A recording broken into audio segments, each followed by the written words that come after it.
जय हिंद दोस्तों, स्वागत है आपका अपने YouTube channel paramilitary news Hindi में। और आप देख रहे हैं paramilitary news Hindi daily update, जहां हम बात करते हैं बीते 24 घंटे में केंद्र अर्धसैनिक बल और CAPF के महत्वपूर्ण खबरों का। चलिए आज की बड़ी खबर से शुरुआत करते हैं और सबसे पहले बात करते हैं CRPF के 88वें स्थापना दिवस की। प्रधानमंत्री नरेंद्र मोदी ने CRPF के सभी जवानों और उनके परिवारों को शुभकामनाएं देते हुए कहा कि बल ने अपने अदम्य साहस, कर्तव्य निष्ठा और समर्पण से देश की सेवा में एक अलग पहचान बनाई है। उन्होंने कहा कि आंतरिक सुरक्षा से लेकर प्राकृतिक आपदाओं और कठिन परिस्थितियों में नागरिकों की सहायता तक CRPF ने हमेशा राष्ट्र को सर्वोच्च प्राथमिकता दी है। प्रधानमंत्री ने विशेष रूप से नक्सलवाद के खिलाफ चलाए जा रहे अभियानों में CRPF की भूमिका की सराहना करते हुए कहा कि इन प्रयासों से देश के कई क्षेत्रों में शांति और विकास का रास्ता मजबूत हुआ है। वहीं केंद्रीय गृह मंत्री अमित शाह ने भी CRPF के लगभग 3,25,000 जवानों को स्थापना दिवस की बधाई देते हुए कहा कि बल ने स्थापना के बाद से देश की आंतरिक सुरक्षा सुनिश्चित करने के लिए हर चुनौती का डटकर सामना किया है।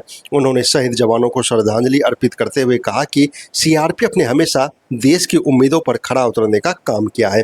इसी अवसर पर CRPF के महानिदेशक GP सिंह ने भी पूरे CRPF परिवार को शुभकामनाएं देते हुए कहा कि बल देश की सुरक्षा और हर आंतरिक चुनौती का सामना करने के लिए पूरी प्रतिबद्धता के साथ कार्य करता रहेगा। CRPF ने भी गृह मंत्री के संदेश के लिए आभार व्यक्त करते हुए कहा कि उनके नेतृत्व में बल नई ऊंचाइयों को छूने और राष्ट्र सेवा के लिए निरंतर आगे बढ़ रहा है। अब एक और बड़ी खबर CRPF से आ रही है। CRPF के 88वें स्थापना दिवस समारोह के तहत नई दिल्ली स्थित शौर्य CRPF ऑफिसर्स इंस्टीट्यूट में भव्य इन्वेस्टिच्योर सेरेमनी आयोजित की गई। इस समारोह के मुख्य अतिथि CBI निदेशक परवीन सूद रहे। समारोह में 3 बहादुर CRPF कर्मियों को वीरता सम्मान प्रदान किया गया, जबकि 2 कर्मियों को केंद्रीय गृह मंत्री दक्षता पदक से सम्मानित किया गया। इसके अलावा बेस्ट ग्रुप सेंटर ट्रॉफी नई दिल्ली ग्रुप सेंटर को, best operations battalion south zone का पुरस्कार 229वीं बटालियन को तथा DG FOB साइटेशन 196 बटालियन के FOB तरापाला को प्रदान किया गया। CRPF महानिदेशक श्री GP सिंह ने सभी सम्मानित अधिकारियों और जवानों के साथ उनके परिवारों को भी बधाई देते हुए कहा कि उनका समर्पण, अनुशासन और राष्ट्र सेवा पूरे बल के लिए प्रेरणा का स्रोत रहेगा। अब बात करते हैं स्थापना दिवस के बीच RF कार्रवाई पर भी समीक्षा की बात कही गई।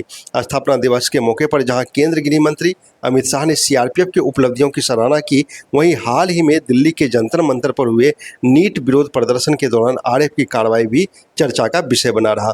प्रदर्शनकारियों ने सुरक्षा बलों पर अत्यधिक बल प्रयोग और पैलेट गन के इस्तेमाल के आरोप लगाए हैं। हालांकि दिल्ली पुलिस ने ऐसे आरोपों से इनकार किया है और CRPF ने पैलेट गन के आरोपों पर अभी कोई औपचारिक टिप्पणी नहीं की है। इसी बीच CRPF महानिदेशक GP सिंह ने स्पष्ट किया कि बल की मानक प्रक्रिया के तहत इस ऑपरेशन का प्रोफेशन पोस्ट इवेंट असेसमेंट किया जाएगा। इस समीक्षा में यह देखा जाएगा कि मौके की परिस्थितियां क्या थी, बल की कार्रवाई SOP के अनुसार थी या नहीं तथा भविष्य में ऐसी स्थितियों को और बेहतर तरीके से कैसे संभाला जा सकता है। वहीं इस मामले में दायर याचिकाओं पर सुनवाई के लिए सुप्रीम कोर्ट भी सहमत हो चुका है। अब बात करते हैं ITBP की। असम के मुख्यमंत्री हेमंत बिस्वा शर्मा ने राज्य की पहली महिला माउंट एवरेस्ट विजेता रूपा मोनी गुरह और ITBP की असिस्टेंट कमांडेंट भनिता तिंगू मप्पी को सम्मानित किया। रूपा मोनी गुरह को 10 लाख रुपये और भनिता तिमुंग गप्पी को 2 लाख रुपये की आर्थिक सहायता प्रदान की गई। मुख्यमंत्री ने बताया कि गृह मंत्रालय की नारी शक्ति वंदन पहल के तहत आयोजित ITBP की ऑल वुमन एवरेस्ट अभियान टीम का नेतृत्व असम की अधिकारी भनिता तिमुंगप्पी ने किया था। मुख्यमंत्री ने घोषणा की कि रूपा मोनी के गांव तक जाने वाली सड़क का निर्माण कराया जाएगा और उसका नाम रूपा मोनी गुरह पथ रखा जाएगा। उन्होंने युवाओं से पर्वतारोहण और एडवेंचर स्पोर्ट्स को अपनाने की भी अपील की। अब बात CSF की। CSF ने अपने दिवंगत जवान कांस्टेबल विजय कुमार को भावभीनी श्रद्धांजलि अर्पित की। बिहार के अरवल जिले स्थित उनके पैतृक गांव बेलहरा में उनकी प्रतिमा का अनावरण किया गया।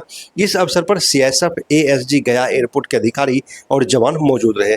उन्होंने शहीद जवान को श्रद्धांजलि अर्पित की और उनके परिजनों से मिलकर संवेदना व्यक्त की। CSF ने कहा कि विजय कुमार की राष्ट्र सेवा और कर्तव्य निष्ठा को हमेशा सम्मान के साथ याद रखा जाएगा। अब बात असम राइफल्स की। असम राइफल्स ने शिलोंग स्थित मुख्यालय में waves of empathy a journey into Naga oral history नामक डॉक्यूमेंट्री की विशेष स्क्रीनिंग आयोजित की। इस कार्यक्रम में पूर्वोत्तर की समृद्ध नागा संस्कृति, मौखिक इतिहास और विरासत को संरक्षित करने का संदेश दिया गया। कार्यक्रम में ईस्टर्न एयर कमांड के air marshal Indrapal Singh Walia, DG Assam rifles lieutenant general Vikas Lakhera सहित कई वरिष्ठ सैन्य अधिकारी, छात्र और नागरिक उपस्थित रहे।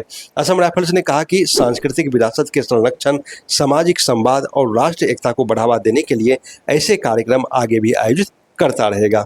अब एक बड़ी आश्चर्यजनक चौंकाने वाली खबर बीएसएफ से आ रही है। उत्तर प्रदेश के मैनपुरी से एक दुखद और चौंकाने वाली घटना सामने आई है। छुट्टी पर घर आए बीएसएफ के एक जवान को अपनी पत्नी की हत्या के आरोप में गिरफ्तार किया गया है। पुलिस के अनुसार महिला का शव घर के अंदर खून से लथपथ मिला और मौके से एक खून से सना फावड़ा भी बरामद हुआ। मृतका के परिजनों ने जवान और उसकी बहन पर हत्या का आरोप लगाया है। वहीं आरोपी जवान ने पूछताछ में दावा किया कि उसे अपनी पत्नी के अवैध संबंध होने का शक था। हालांकि पुलिस ने स्पष्ट किया है कि मामले के सभी पहलुओं की निष्पक्ष जांच की जा रही है और जांच पूरी होने के बाद ही वास्तविक तथ्य सामने आएंगे। अब बात करते हैं खेल जगत की। All India police judo cluster games की ताइक्वांडो प्रतियोगिता में महिला वर्ग में सीआरपीएफ ने शानदार प्रदर्शन करते हुए 4 स्वर्ण और 2 रजत पदक जीतकर शीर्ष स्थान हासिल किया है। वहीं पुरुष वर्ग में मेजबान सीएसएफ ने 3 स्वर्ण, 2 रजत और 2 कांस्य पदकों के साथ बढ़त बनाई। बीएसएफ भी 3 स्वर्ण पदकों के साथ संयुक्त रूप से शीर्ष टीमों में शामिल रही। असम राइफल्स, एसएसबी, आईटीबीपी और अरुणाचल प्रदेश के खिलाड़ियों ने भी शानदार प्रदर्शन करते हुए कई पदक अपने नाम किए। प्रतियोगिता में केंद्रीय सशस्त्र पुलिस बलों और विभिन्न राज्य पुलिस बलों के खिलाड़ियों ने उत्कृष्ट खेल भावना और प्रतिभा का प्रदर्शन किया। फिलहाल आज के बुलेटिन में बस इतना ही। अगर आपको यह वीडियो पसंद आया हो तो अपने साथी जवानों और दोस्तों के साथ शेयर जरूर करें और para military news Hindi channel को सब्सक्राइब करना ना भूलें। जय हिंद।